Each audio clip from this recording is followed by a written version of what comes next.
Malatya olalı böyle gelin görmedi. Gelinlik düğüne yetişir değil mi abla? Kız bu ne sabırsızlık. Daha düğünün günü bile belli değil. Her şey güzel ama Drajanların kendi gelenek görenekleri var. Gelinliğin her an değişebilir. Ben Azat'a söyledim. Beyaz gelinlikten başka gelinlik giymem. Sen iste, ben sana Drajan gelinliklerinden de dikerim. Dik abla dik. Hatta 5 tane dik. Ne de olsa sıra bize gelecek. Gelinliklerimiz hazır olsun. Cansu doğru söylüyor vallahi. Damatlar hazır galiba. Hazır.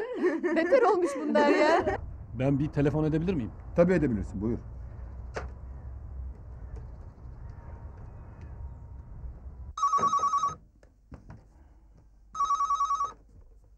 Alo. Dede, benim Hıdır.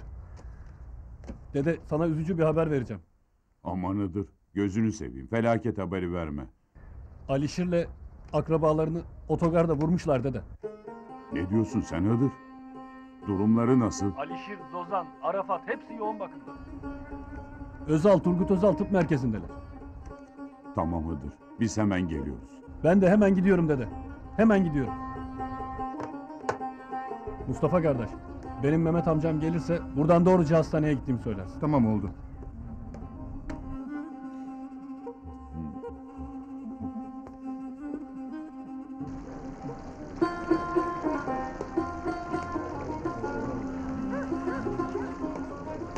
Ablan nerede kızım? Ablam yukarıda.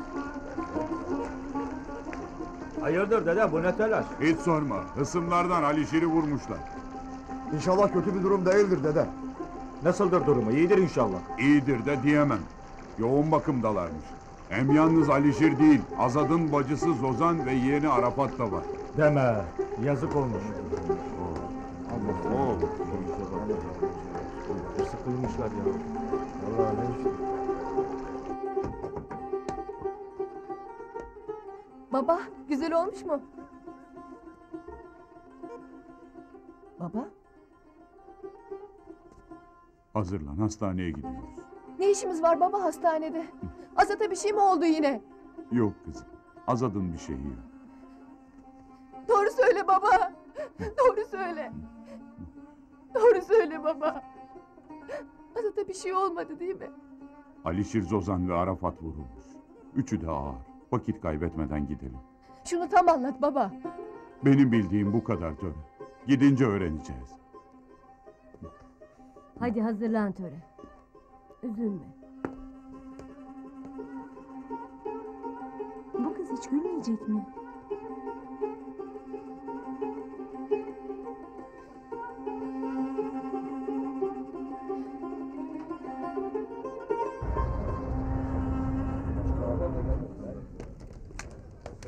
Ya bacım, sen laftan anlamıyor musun sen ya? Git başımızdan ya.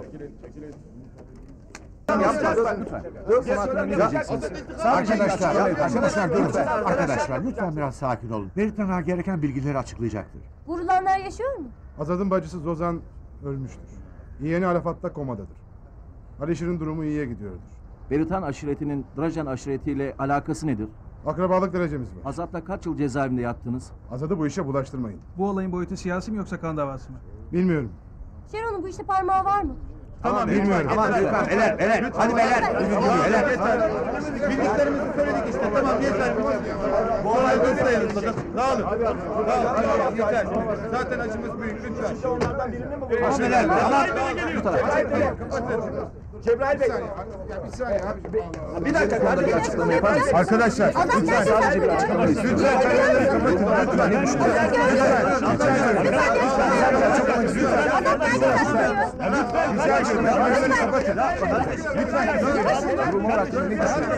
Bize söyler misiniz?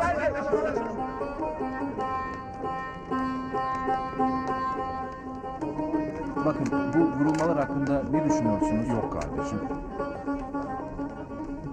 Evet, bize bir açıklama yapar mısınız? Lütfen. Evet, sizi dinliyoruz.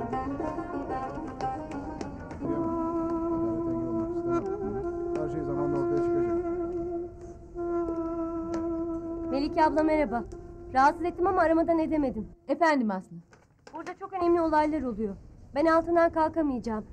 Sen de gelsen iyi olur. Bir de Malatya çıkarma başıma Aslı. Ama bir dakika. Aslında bir süre İstanbul'dan ayrılmak benim için de iyi olabilir. Anlat bakalım neler oldu orada? Neler olmadı ki? Önce ileride Boton aşiretinin başına geçmesi kesinleşen Küçük Koçer geldi hastaneye. Sonra Drajan aşireti lideri Alişir Drajan, yengesi Zozan ve onun oğlu Arafat vurularak geldi hastaneye. En son olarak da eski milletvekili Şero Katıroğlu'nun kardeşi Sadok Katıroğlu yaralı olarak getirildi. Bir de yanında avukat bir kadın. Ayrıca gizli işler çevirdiği bilinen Ankaralı Süleyman'ın da vurulduğu haberini aldım. Dur Aslı dur. Yavaş ol. Baştan anlat. Hiçbir şey anlamadım. Azat nerede? Yanlışın var. Azat burada yok. Biz de geldi sandık ama yanılmışık.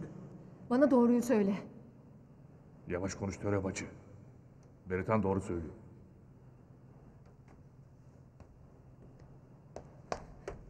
İşte sizin aklınız bu kadar. Ne zaman akıllanacaksınız? Gidin şu kızı alın gelin.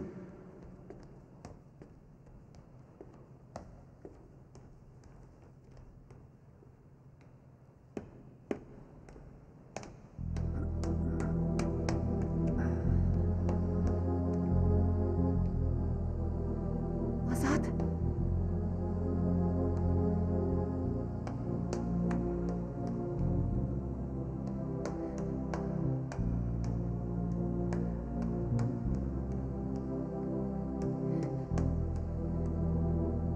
Azat.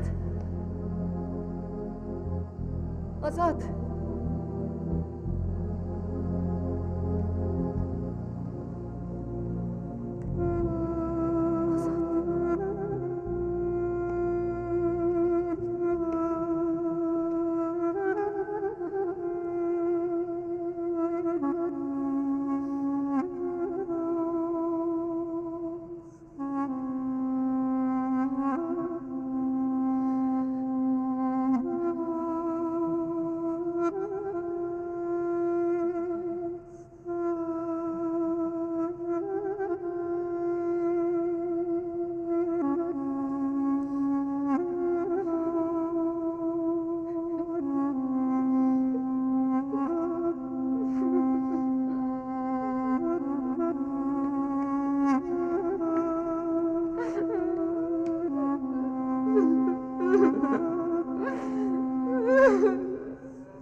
Azat.